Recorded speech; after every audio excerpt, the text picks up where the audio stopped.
بسم اللہ الرحمن الرحیم. السلام علیکم. میرا نام پروفیسر ڈاکٹر علی ذوالقرنین. میں Niazi medical and dental college Sargodha میں head department of psychiatry and behavioural sciences ہوں. آج کی گفتگو ورلڈ مینٹل ہیلتھ ڈے کے حوالے سے ہے. World federation of mental health ہر سال 10 اکتوبر کو ورلڈ مینٹل ہیلتھ ڈے مناتی ہے. ورلڈ مینٹل ہیلتھ اتھارٹی نے اس دفعہ جو تھیم مقرر کی ہے وہ ہے mental health and well being for all a global priority, جس کا مطلب یہ ہے کہ ذہنی صحت اور ذہنی آسودگی سب کے لیے اسے ایک عالمی ترجیح بنائیے. اس دن کے منانے کے مقاصد میں سے کچھ اس طرح سے ہے کہ ایک تو ذہنی صحت کے بارے میں عام لوگوں کو آگاہی پرووائڈ کی جائے. دوسرا یہ ہے کہ جو اس سے ریلیٹڈ لوگ ہیں، جو متعلقہ لوگ ہیں، ان میں موٹیویشن پیدا کی جائے تاکہ ذہنی صحت کے مسائل کو کسی طرح حل کیا جائے. ایک اور اس کا مقصد یہ بھی ہے کہ عام طور پہ جو ذہنی صحت کے ساتھ اسٹگما اٹیچ ہیں یا لوگوں کے ساتھ جن کو ذہنی صحت کے پرابلمز ہیں، ایک ڈسکریمنیٹری امتیازی بیہیویئر سوسائٹی میں ہے، تو اس کو بھی کسی طرح سے کم کیا جائے. اگر ہم ہیلتھ کی ڈیفینیشن کو دیکھیں جس طرح WHO نے کی ہے، تو اس طرح سے ہے کہ health is a state of complete physical, mental and social well being and not merely the absence of disease اور انفرمٹی. جس کا مطلب یہ ہے کہ صحت جو ہے وہ کمپلیٹ جسمانی، مکمل جسمانی، ذہنی اور معاشرتی ویل بینگ کا نام ہے. صرف اس طرح سے نہیں ہے کہ کوئی بندہ جس کو کوئی بیماری ڈائیگنوز نہ ہوئی ہو یا کوئی انفرمٹی یا کوئی ڈسیبلٹی ڈائیگنوز نہیں ہو تو ہم یہ نہیں کہیں گے کہ وہ صحت مند ہے. اس کے لیے ضروری ہے کہ اس کو جسمانی، ذہنی اور معاشرتی آسودگی حاصل ہو. اور اب تو اس میں ایموشنل اور اسپریچول کی ویل بینگ کو بھی شامل کر دیا گیا ہے. اور اسی کے ساتھ اگر ہم مینٹل ہیلتھ کی ڈیفینیشن دیکھیں جو عالمی ادارے صحت نے ہمیں بتائی ہے، تو وہ کچھ اس طرح سے ہے کہ it's state of well being in which individual realizes his or her own abilities and can cope with the normal stresses of life, can work productively and fruitfully, and is able to communicate and contribute to his or her community. جس کا آسان لفظوں میں مطلب یہ ہوگا کہ یہ ایسی آسودگی ہے، ایسی ذہنی آسودگی ہے کہ جس میں ایک شخص اپنے اندر اس کے جو بھی پوٹینشلز ہیں، جو بھی اللہ تعالیٰ نے اس کے اندر ایبلٹیز رکھی ہیں، ان کو اچھی طرح سے ریکگنائز کرے، زندگی کی تلاطم خیزیاں، اسٹریسز، اتار چڑھاؤ کو اچھی طرح سے کوپ اپ کر سکے، اس کی جو کام کرنے کی صلاحیت ہے وہ پروڈکٹیو ہو، اور اس کی صلاحیتوں سے کمیونٹی کو اور باقی دنیا کو اس سے کوئی فائدہ پہنچے. تو یہ ہے ذہنی صحت کی مکمل ڈیفینیشن. یہاں پہ ایک لفظ بار بار استعمال ہوا ہے جو کہ جسمانی صحت کے بارے میں بھی اور مینٹل ہیلتھ کے بارے میں بھی، ویل بینگ کا.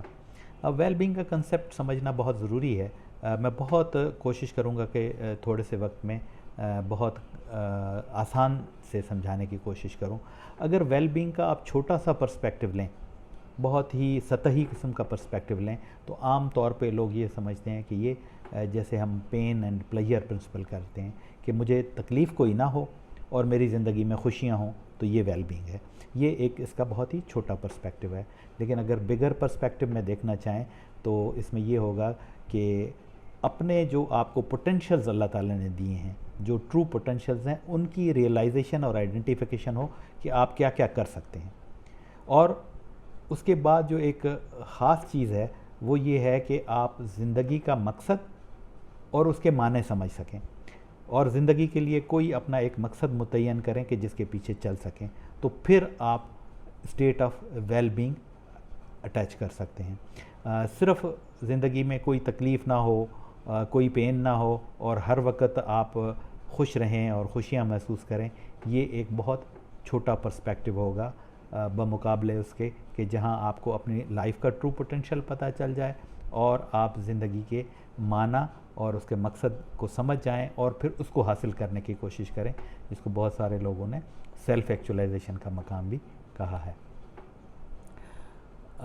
ذہنی صحت یا جسمانی صحت کا اس صدی، خاص طور پہ اس کے آخری عشرے میں کہیں گے ہم کہ کووڈ کے بغیر، کووڈ-19 کے بغیر کبھی بھی کوئی بات مکمل نہیں ہو سکتی۔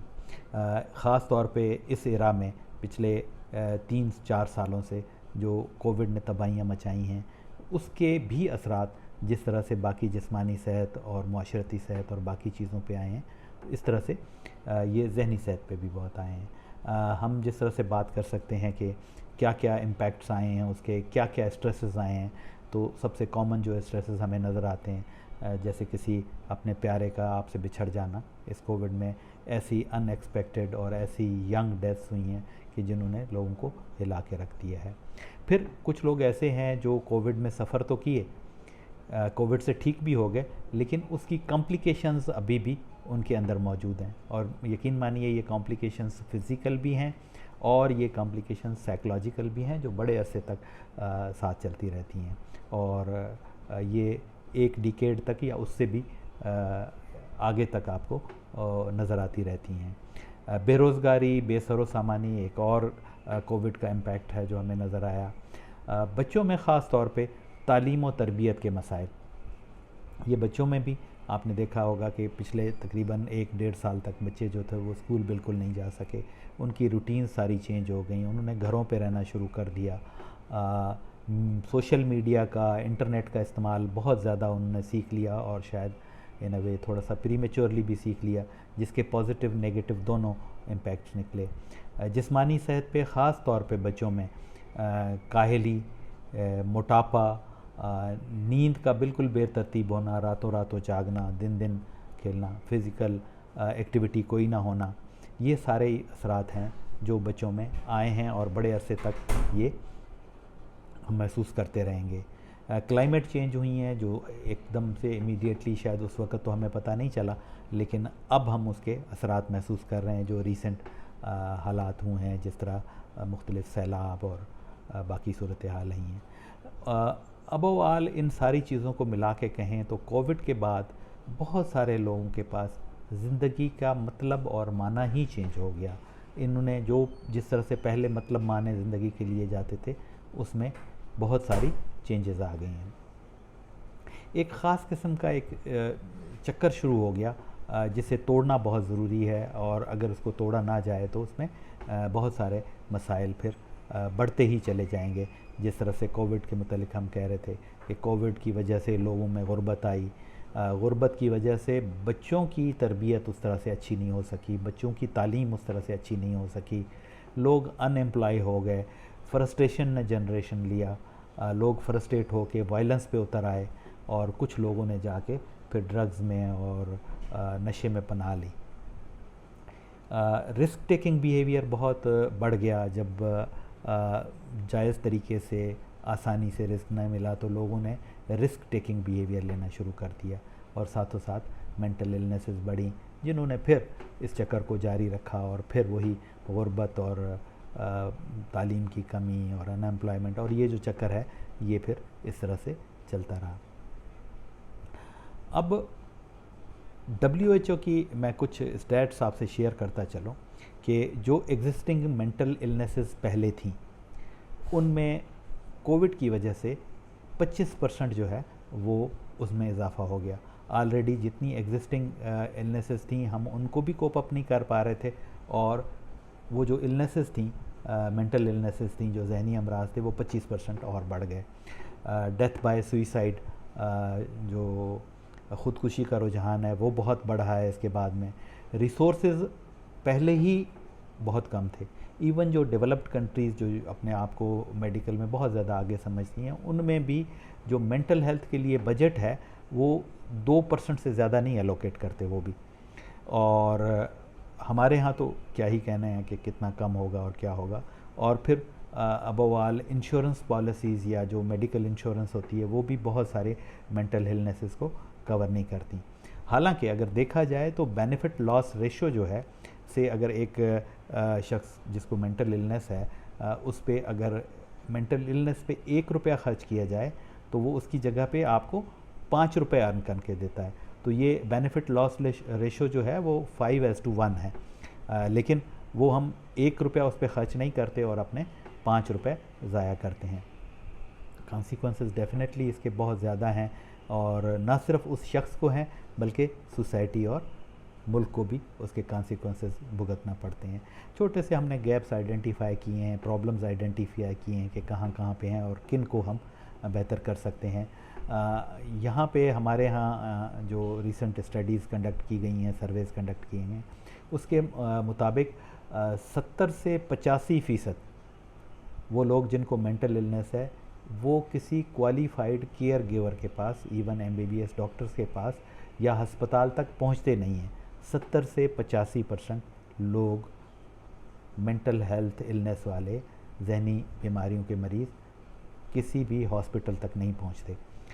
اسپیشلسٹ نہیں ہیں, اسپیشلسٹ میں psychiatrist, psychologist, paramedical staff, treatment centres نہیں ہیں, اور جہاں پہ کسی نہ کسی صورت میں یہ تھوڑی بہت مقدار میں موجود ہیں تو وہاں پہ دوائیاں موجود نہیں ہیں.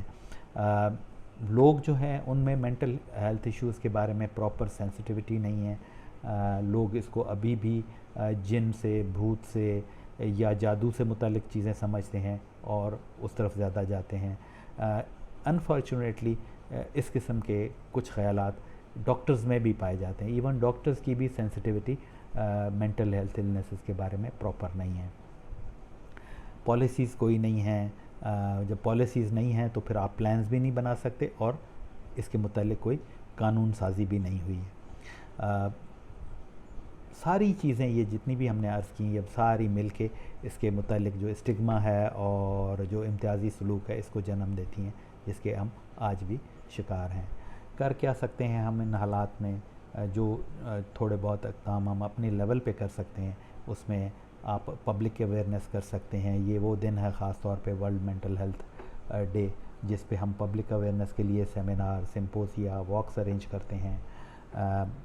ہم کوشش کرتے ہیں کہ کسی طرح ہمیں پولیٹیکل کمٹمنٹ ملے. جو پولیٹیکل لوگ ہیں ان کی پرائرٹیز اس طرح سے ہوں کہ وہ مینٹل النس کو کچھ سمجھنے لگ جائیں.